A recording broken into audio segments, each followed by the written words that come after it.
기아 타이거즈 스프링 캠프를 둘러싼 분위기가 예사롭지 않습니다. 선발 로테이션에 마지막 한 자리를 두고 이름만 들어도 고개가 끄덕여지는 투수들이 한꺼번에 몰려 있는데요. 황동아, 김도현, 이태양, 김태형, 홍민규. 누구 하나 대체 자원이라 부르기 어려운 투수들이고 컨디션과 선택에 따라선 사선발, 심지어 그 이상 역할도 가능한 선수들입니다. 더 흥미로운 건 이 5명의 스타일이 전부 다르다는 점인데요. 안정감, 구위, 경험, 성장성, 계산 가능한 커맨드까지 감독 입장에선 어떤 기준을 들이대도 정답이 바뀔 수밖에 없는 구도죠. 이번 영상에서는 기아 타이거즈의 5선발 경쟁 구도를 하나씩 정리해보고 지금 이 시점에서 실제로 가장 앞서 있는 선수가 누구인지까지 짚어보겠습니다. 이 경쟁의 출발점이 되는 선수, 가장 안정적인 카드부터 짚어보겠습니다. 황동아는 화려한 구속이나 눈에 띄는 결정구로 시선을 끄는 투수는 아닌데요. 하지만 등판할 때마다 계산이 서는 투수라는 점에서 감독이 가장 먼저 이름을 올릴 수밖에 없는 유형이죠. 기본적으로 5이닝을 책임질 수 있는 이닝 소화 능력이 있고 투구 템포가 빠르며 스트라이크 존을 넓게 쓰는 제구가 강점입니다. 슬라이드의 궤적이 일정하지 않아 타자들이 쉽게 타이밍을 잡지 못하고 피홈런을 맞더라도 경기 운영이 무너지지 않는 멘탈도 이미 검증됐죠.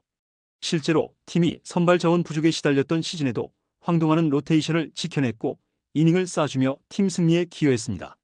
이런 투수는 팬 입장에서는 심심해 보일 수 있지만 감독 입장에서는 시즌을 끌고 가는데 가장 중요한 존재죠. 5선발 경쟁이라는 말이 무색하게 황동아는 밀리면 이상한 선수에 가깝습니다. 그래서 이 경쟁의 기준점은 황동아라고 봐도 무리가 없고 다른 후보들은 결국 이 안정감을 넘을 수 있느냐의 싸움을 하게 됩니다. 이 경쟁에서 가장 평가가 엇갈리는 선수 김도현 이야기를 하지 않을 수 없는데요. 김도현은 5명 중 순수한 투수 완성도만 놓고 보면 가장 위에 놓일 수 있는 자원이죠. 투심과 컷 패스트볼을 중심으로 슬라이더, 커브, 체인지업까지 구종 구성이 완성되어 있고 지난 시즌 전반기에는 사실상 팀 내 토종 1선발 역할을 해냈다는 평가를 받았습니다. 특히 맞춰 잡는 능력과 위기 관리 능력은 나이에 비해 놀라울 정도로 성숙하죠. 하지만 문제는 있었습니다. 시즌이 길어질수록 체력이 떨어지고 구위가 함께 내려온다는 점이었죠. 체력이 버틸 때의 김도현은 타자들이 쉽게 공략하기 어려운 투수지만 체력 저하가 시작되면 투심의 위력이 급격히 줄어들고 정타가 늘어나며 경기 흐름이 한순간에 무너집니다. 게다가 미세 피로 골절 이슈까지 겹치면서 시즌 초반부터 무리하게 로테이션을 맡기기엔 부담이 남아있는 상황이죠. 그래서 김도현은 아이러니하게도 가장 강력하면서도 가장 위험한 카드로 분류됩니다. 선발로 쓰면 잘 던질 가능성은 높지만 관리에 실패하면 팀 전체가 흔들릴 수 있는 선수죠. 이 때문에 김도현의 위치는 확실한 선발 고정이라기보다는 컨디션과 몸 상태에 따라 판을 뒤집을 수도 스스로 기회를 내려놓을 수도 있는 변수 그 자체라고 볼 수 있습니다.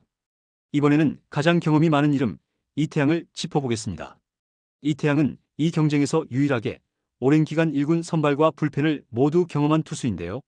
패스트볼 구속은 화려하지 않지만 회전수와 수직 무브먼트가 좋은 편이고 포크볼이라는 확실한 주무기를 갖고 있다는 점은 여전히 매력적인 요소죠.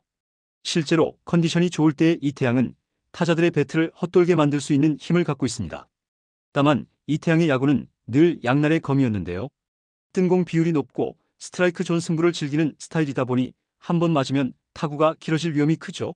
선발로 나설 경우 이 피홈런 리스크는 더 크게 다가올 수밖에 없습니다. 그렇다고 이태양을 단순한 위험 자원으로만 보기도 어려운데요. 한화 시절 임시 선발로 나섰을 때 5이닝 이상을 책임져준 경험이 있고 시즌 중반 로테이션이 흔들릴 때 즉시 투입할 수 있는 준비된 카드라는 점에서 가치는 분명하죠. 감독 입장에서는 개막 로테이션에 고정하기엔 부담스럽지만 경쟁이 길어질수록 다시 떠올릴 수밖에 없는 이름입니다. 이태양은 지금 이 경쟁에서 앞서 있다기보다는 언제든 판을 바꿀 수 있는 변수로 대기하고 있는 카드라고 보는 편이 더 정확합니다. 다음은 경쟁에서 가장 분위기가 빠르게 바뀌고 있는 이름 김태형을 보겠습니다. 김태형은 지난 시즌 초만 해도 당장 선발보다는 미래 자원에 가깝다는 평가를 받았지만 시간이 갈수록 이야기가 달라지고 있죠. 평균 140km대 후반, 최고 153km까지 나오는 포심은 분명히 선발로 쓰고 싶은 구위이고 긴 익스텐션과 높은 릴리스 포인트 덕분에 체감 구속도 빠른 편이죠. 무엇보다 인상적인 건 투구수가 늘어나도 구속이 크게 떨어지지 않는 체력과 홈런을 맞아도 흔들리지 않는 멘탈입니다. 아직 변화구 완성도는 과제로 남아있고 헛스윙을 안정적으로 끌어내는 단계까지는 도달하지 못했지만 시즌 막판으로 갈수록 분명히 성장하는 모습을 보여줬다는 점은 다른 후보들과 가장 크게 차별화되는 요소죠. 감독 입장에서 김태형은 실패하더라도 남는 게 있는 카드입니다. 지금 당장 완성형은 아니지만 선발 경험을 쌓을수록 팀의 판도를 바꿀 수 있는 자원이라는 점에서 이 경쟁의 흐름을 가장 크게 흔들 수 있는 이름이 바로 김태형이라고 볼 수 있죠. 마지막으로 가장 조용하지만 끝까지 무시할 수 없는 이름, 홍민규를 보겠습니다. 홍민규는 5명 중 가장 화려하지도 가장 강력하지도 않은 투수로 보일 수 있습니다. 하지만 이 경쟁을 자세히 들여다보면 홍민규는 계산이 가장 분명한 카드에 가까운데요.